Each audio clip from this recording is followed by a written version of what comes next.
Alors bonjour à tous, aujourd'hui sur Westrack Radio, on est avec Pascal et Vincent pour parler de la traditionnelle salve de concert des Rockers ont du cœur qui revient tous les ans depuis déjà quelques années. Est-ce qu'on pourrait revenir sur les origines du projet qui n'est pas tout récent à ce que j'ai compris? Alors nous on a commencé à l'époque, je jouais dans un groupe qui s'appelait les Crocs et on a joué pour les Rockers ont du cœur à Nantes, à l'Olympique. Je pense que c'était une des premières éditions, voire même la première édition, qui s'appelait les Rockers ont du cœur, donc, et c'était organisé par l'assaut de Elmer Footbeat, qui s'appelle Manu Ramirez, enfin qui s'appelait, je ne sais pas si ça s'appelle encore, si ça existe toujours, et donc qui ont organisé cette première édition à Nantes des Rockers ont du cœur. Et en fait après, nous on est revenu, en revenant au Havre, on s'est dit c'est une belle idée, donc on va l'adapter chez nous. Pourquoi pas. Et donc c'est parti, voilà, 91, et depuis on y est toujours. Tout simplement. Et d'ailleurs, qui peut organiser un concert les Rockers ont du cœur? Est-ce que c'est une forme de label? Est-ce que tout le monde peut s'en emparer? Tout le monde peut s'en emparer, après c'est juste, chacun s'organise dans son coin à faire quelque chose pour récolter des jouets. Après l'intitulé, c'est pas un label, c'est rien n'est déposé, c'est les Rockers ont du cœur, c'est juste un intitulé que tout le monde peut s'approprier, quoi.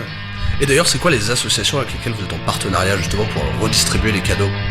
C'est que les Restos du Cœur, on travaille avec les Restos du Cœur, c'est simple, on a quelque chose d'assez convenu maintenant depuis X années, donc ils viennent, ils savent qu'on organise à peu près en milieu de mois les dates où il va y avoir les concerts pour récolter les jouets, et puis après ils savent qu'ils viennent et ils ont le temps un peu de préparer un peu, disons, trier les jouets pour les enfants de tel âge, voilà. Est-ce que la participation du public après autant d'éditions, est-ce qu'elle est au final toujours au rendez-vous? Est-ce que vous sentez qu'il y a des hauts, des bas, une fluctuation, ou on reste sur la même base de personnes? Alors non, c'est très très différent, parce que, quand on a commencé les Rockers ont du cœur, si tu veux, en 91, on était à la salle Franklin, et il y avait 1400 personnes qui venaient, quoi. Maintenant, ça n'existe plus, les salles à 1400 personnes. J'en vois pas beaucoup. Et du coup, comment on va s'attarder un peu sur la programmation? Comment déjà se passe la sélection des artistes pour les soirées Les Rockers ont du cœur? Alors, en fait, on est contacté dès l'année suivante. Quand ça joue au Rockers ont du cœur, il y a déjà des gens qui contactent. Donc moi, je les dirige tout de suite vers ma chère et douce qui s'occupe de la programmation. Et puis après c'est un peu trié au volet, puisque il y a trop de monde forcément chaque année, donc c'est pas facile de faire jouer tout le monde, puisqu'on n'a pas, on fait sur un week-end, donc ça va assez vite. Et puis voilà quoi. Après je peux laisser ma femme en parler. En général, ce sont des groupes locaux, parce qu'on n'a pas les moyens de faire venir des groupes de très loin. Ils sont toujours très heureux de participer à cette opération.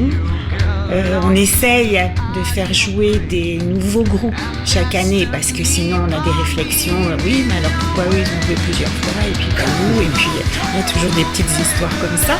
Mais en général, il y a tellement même de nouveaux groupes de jeunes qui créent des groupes et tout, que je suis jamais embêtée pour ma programmation.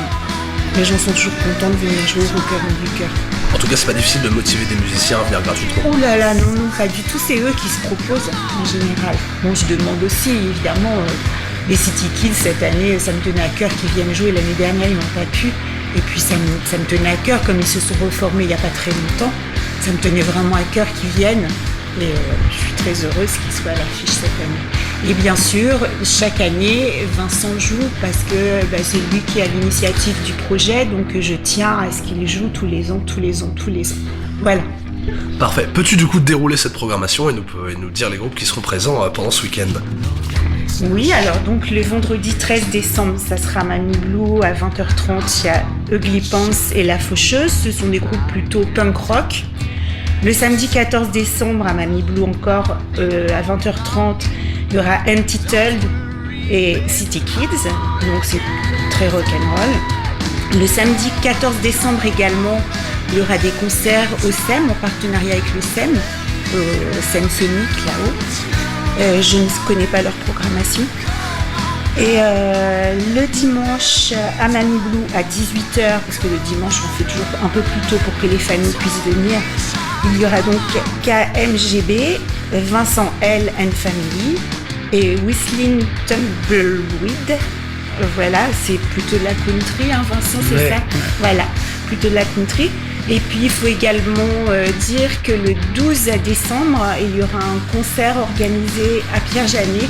Presque tous les ans, ils organisent un concert en partenariat avec les Rockers du Cœur. Est-ce que vous avez un petit peu des chiffres à nous donner pour finir un peu l'interview? Environ combien de cadeaux sont distribués lors des dernières Oula. éditions 500, moi j'ai calculé à peu près 500 avec les jouets du SEM récoltés au SEM et les jouets récoltés à Pierre-Janet et aussi des gens qui viennent pas au concert mais qui m'amènent des jouets régulièrement, des gens du quartier qui sont touchés par l'intention mais qui sont pas automatiquement intéressés par les concerts mais qui m'amènent des jouets chaque année. Fort bien, et bah du coup on espère que cette édition des Rockers ont du Cœur rendra encore plus d'enfants heureux cette année. Merci à vous d'avoir répondu à nos questions et puis on se retrouve le week-end du 12, 13, 14 pour les concerts. Merci.